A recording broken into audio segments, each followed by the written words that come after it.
Jadi dengan berpendidikan itu harus menyadari bahwa kita ini sebagai seorang manusia dan lalu kita memiliki kemerdekaan itu dengan pendidikan itu. Ya, tidak kemudian kita terkungkung, dijajah dalam tanda kutip termasuk oleh kemauan negara.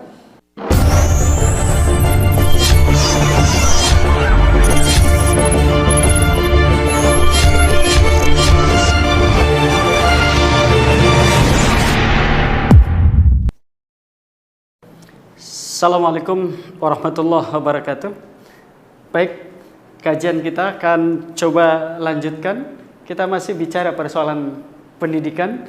Coba kita analisis tentang bagaimana praktek pendidikan selama ini yang dilakukan di sekolah kita. Ya, saya ingin coba angkat, sekolah bukan kuburan massal, mekanisasi sesuai kemauan negara. Oke. Ya. Ini ada pernyataan menarik dari Bung Karno.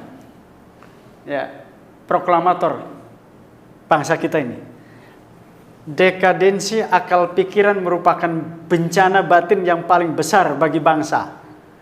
Ya, sehingga bagi Bung Karno, bagaimana akal pikiran kita ini kemudian dibangkitkan kembali, semangat kembali untuk berpendidikan, tidak terkungkung pada kebodohan. Sebab ketika kebodohan bersemayam di dalam jiwa, maka karakter bangsa menjadi lemah dan inferior.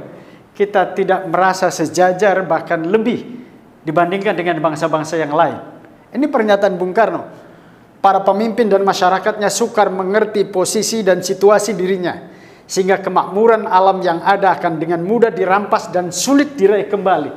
Karena kita inferior, karena kita bodoh, pada akhirnya kemudian dijajah oleh bangsa lain. Dan kemudian sumber daya alam yang melimpah ini akan diambil, ya, akan dikeruk ke negara lain. Ini yang kemudian terjadi di kita. Beberapa tahun yang lalu itu dijajah sampai 3,5 abad. Para pemimpin dan masyarakatnya sukar mengerti posisi dan situasi dirinya, sehingga kemakmuran alam yang ada akan dengan mudah dirampas dan sulit diraih kembali tadi itu. Kaum imperialis dan kolonialis berkepentingan dengan kebodohan serupa. Ya, sehingga mereka tidak mau kita cerdas itu. Ya, biarkan kita dalam kebodohan, lalu kemudian disetir oleh mereka, dijajah oleh imperialis, oleh kolonialis, lalu kemudian kekayaan yang melimpah itu akan dibawa ke negara mereka.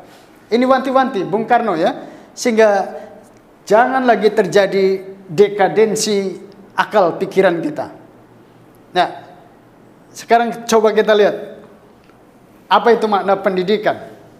Ya, yang seringkali kemudian terjadi distorsi, ya, terjadi penyimpangan di kita mengenai definisi pendidikan ini. Pendidikan itu bukan hanya serangkaian kegiatan untuk memberantas buta huruf, transfer of knowledge. Tadi saya sampaikan, kalau hanya transfer of knowledge, maka gadget yang kita miliki itu, ya, kemudian internet itu akan bisa menjawab itu semua. Kalau pendidikan hanya diterjemahkan dengan kegiatan untuk memberantas buta huruf. Kalau meminjam bahasa UNESCO itu tahun 2005, learning to do, learning to be, learning to know, learning to do, learning to be, dan learning to live together. Jadi ketika kita melakukan proses pendidikan itu, ini UNESCO tahun 2005 menyampaikan harus ada 4 pilar. Artinya apa? Pendidikan itu tidak hanya berhenti pada know, tidak hanya transfer of knowledge, dari yang tidak tahu menjadi tahu, dari yang tidak bisa menjadi bisa, tetapi juga harus do, bisa melakukan, bisa mempraktekkan. Lalu yang ketiga be, menjadi proses internalisasi pendidikan itu. Ini yang kurang dari kita kan. Seringkali kita pandai luaran dari lembaga pendidikan, gelarnya rembel, tapi kemudian terjebak pada korupsi karena tidak be.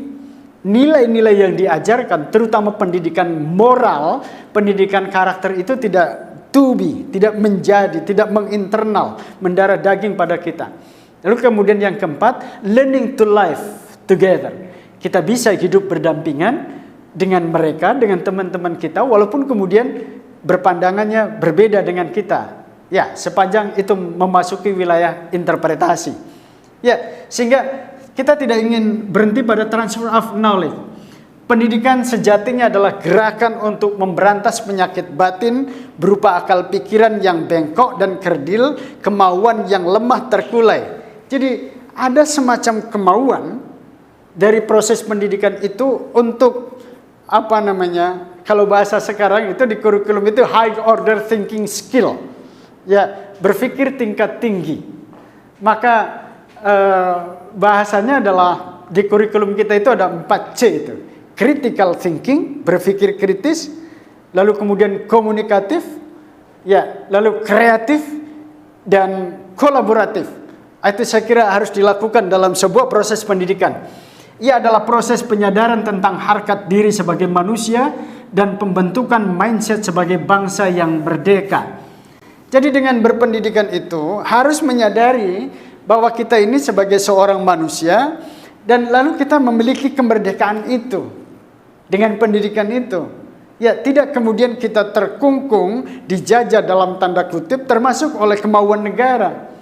Ya, lalu kemudian pendidikan bagi sebuah bangsa adalah perjuangan untuk survive dan melindungi diri dari berbagai keterpurukan dengan menciptakan kesejahteraan serta membangun kebudayaan. Jadi kalau kita mau survive, ya pendidikan. Kalau kita ingin sejahtera, kuncinya pendidikan. Kalau kita kemudian ingin bahagia, tidak terpuruk, kuncinya ya di pendidikan itu. Ya, jadi saya kira pendidikan akan menjawab itu semua, walaupun kemudian tidak harus pendidikan formal ya. Tidak harus pendidikan formal. Nah, pendidikan ini saya kira di awal tadi saya sampaikan merupakan kata kunci, key term. Lalu bagaimana kondisi pendidikan kita? Ini kritik yang disampaikan. Salah satunya adalah oleh Y.B. Mangunwijaya. Ada ungkapan yang menarik yang patut kita renungkan. Apa guna kita memiliki sekian ratus ribu alumni sekolah yang cerdas, tetapi masa rakyat dibiarkan bodoh? Segeralah kaum sekolah itu pasti akan menjadi penjajah rakyat dengan modal kepintaran mereka.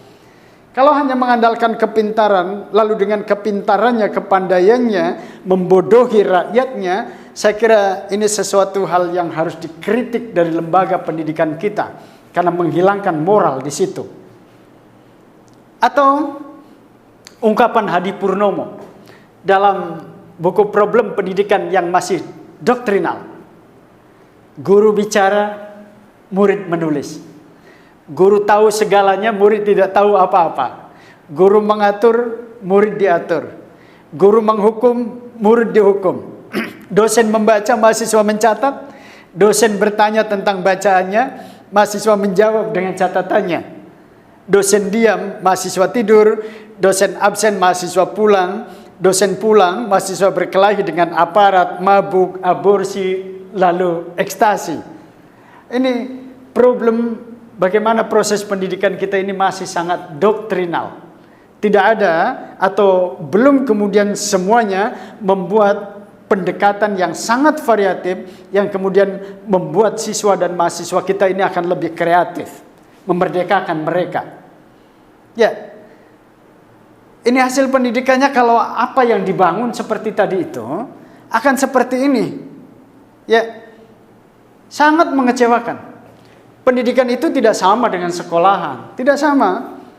Ya, tidak sama. Pendidikan proses belajar melalui pengalaman sosial, apa yang terjadi pada anak-anak kita itu, ya, pada mahasiswa kita di luar sana, lalu kemudian coba direkonstruksi pada kegiatan diskusi di kelasnya, di sekolahnya. Sekolah hanya menghasilkan satu corak pendidikan yang dimaui oleh negara. Ya, sehingga negara harus hadir di situ, intervensi di situ sesuai dengan kemauan negara. Jadi apa anak-anak kita ke depan?